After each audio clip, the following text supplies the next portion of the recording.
they do with you in prison when they discover that you have AIDS or diphtheria or something like that? They take you to another prison to die. They don't bother to feed you anything other than a gruel, which will not keep you alive, and it's done that way on purpose. You are given no medical care. They want you to die because they don't want you to be a burden to their society.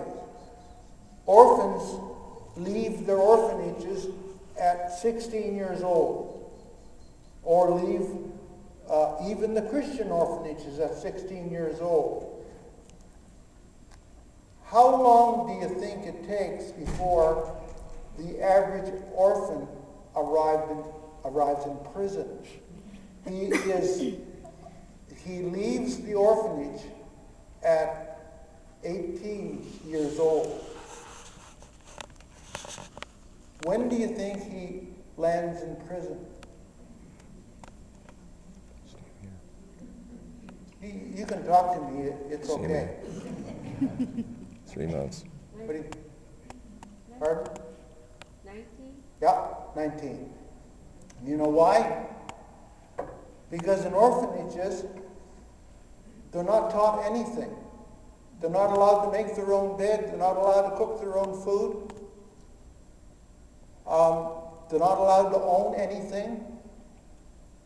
Nothing. We stopped working with state orphanages a long time ago because anything that we gave them was just taken away the day after we went there. So we tried to find Christian orphanages ran by churches or Christian organizations, and there are a lot of them now, and we give them not like Samaritan person, God bless them, they give out boxes. Those boxes are smashed down to a pancake the next day. We give ours in a bag or in something substantial so that they'll always have that bag, even when the things are gone. And often we have found in the Christian orphanages when the kids show up, all they have is the clothes on their back and a bag. I told you that I was responsible. Only God is really responsible for men and women who are serving God.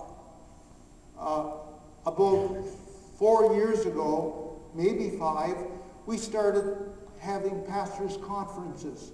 And I must tell you, for 8 or 9 years, I swore that I would never have a pastors' conferences because everybody was doing them.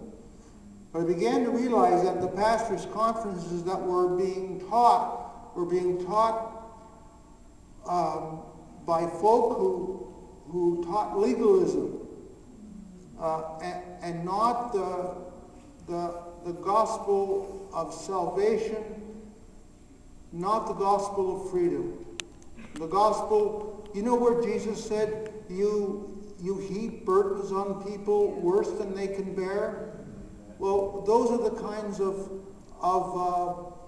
conferences that I thought they were teaching good stuff until I was in a crusade of, I don't know, 10 or 15,000. There was an outdoor and I couldn't see the back of the crowd. So, and by the way, I never counted.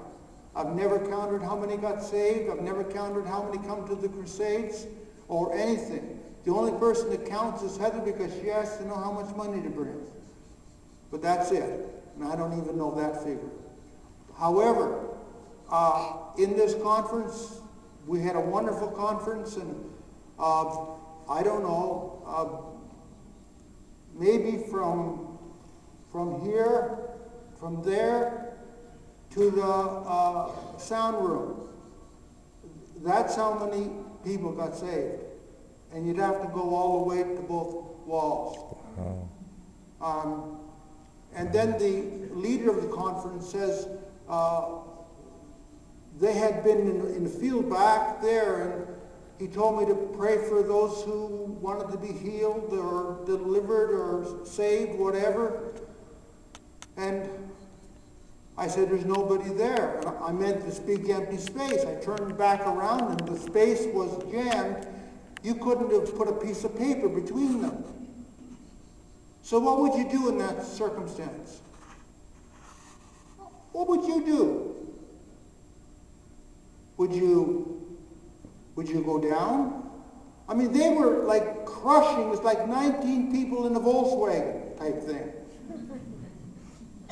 And I'm not proud of this.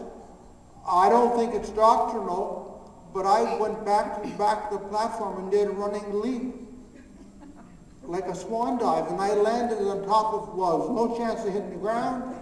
And then I just started putting my hands out, and that went on for pretty near 3 hours, maybe 4. It was summer, and it was pitch black dark, so we started at 6:30, so it was a long, I was tired.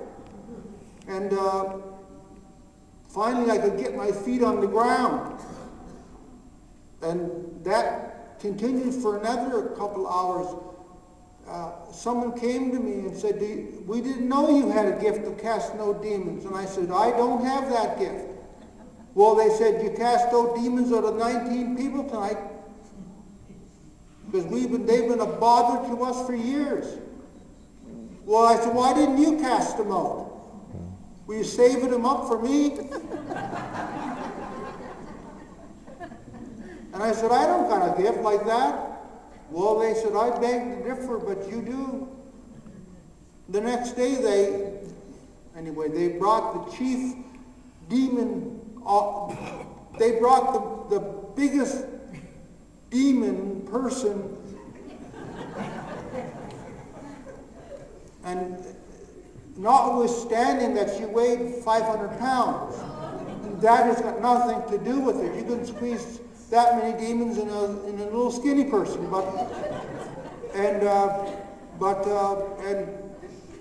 somehow during the service they carried her off into the church, which was actually behind where I was, because we were meeting in a hall, or not a hall, in a big field, and they made a hay wagon, and I walked into, and so I said to the leaders after I preached, I said, well, I guess we're going to pray for the sick like last night.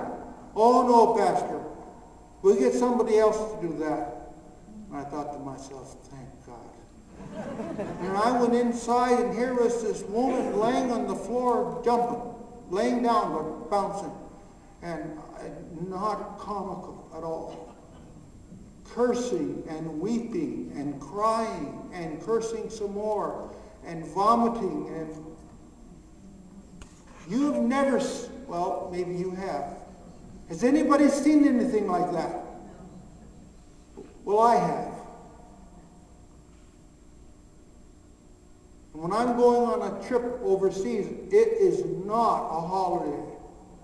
And I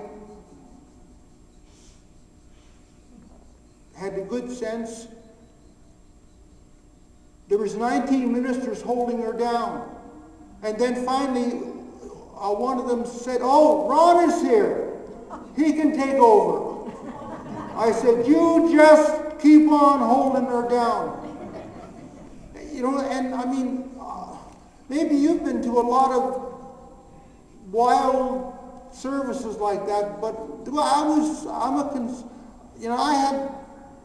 I came from a church of like 25 people. They were all calm and nice, and they didn't curse and swear and run around the building. Like I wasn't used to that. So I said, would you hold her down?